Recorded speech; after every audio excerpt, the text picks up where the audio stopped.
à toutes et à tous et bienvenue dans La Voix locale. Aujourd'hui, on parle d'un sujet essentiel, vital même, l'accès à l'eau potable au Togo. Et Anita, les chiffres parlent d'eux-mêmes. Imagine un peu, on est passé de 60% d'accès en 2020 à 72% en 2025.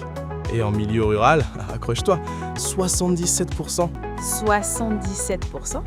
Ça veut dire concrètement que de plus en plus de familles n'ont plus besoin de parcourir des kilomètres juste pour avoir de l'eau? Exactement. Et ça change tout. Moins de fatigue, plus de temps pour l'école, plus d'activités économiques. C'est toute la vie quotidienne qui s'améliore. Parce que ces résultats, ce n'est pas de la magie. Non, ce sont des actions concrètes. Des postes d'eau autonomes alimentés par l'énergie solaire dans les villages, l'extension des réseaux dans les villes et zones semi-urbaines, et la modernisation des systèmes de production d'eau. Donc l'eau ne vient plus seulement, elle arrive mieux, plus près et plus régulièrement. Et attends, ce n'est pas tout.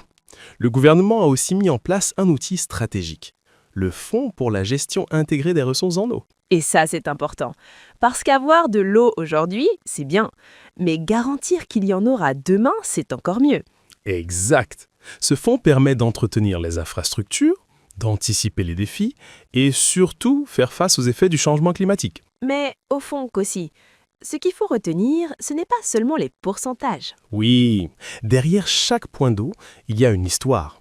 Une mère soulagée, un enfant qui arrive à l'heure à l'école, un agriculteur qui peut mieux travailler. Parce que l'eau, ce n'est pas juste une ressource. C'est la santé, c'est l'éducation, c'est le développement. L'accès à l'eau reste un défi mondial. Mais le Togo montre qu'avec vision, investissement et innovation, on peut avancer. Et ça, c'est un message d'espoir pour tout un pays, et même au-delà. Merci de nous avoir écoutés. C'était La Voix locale.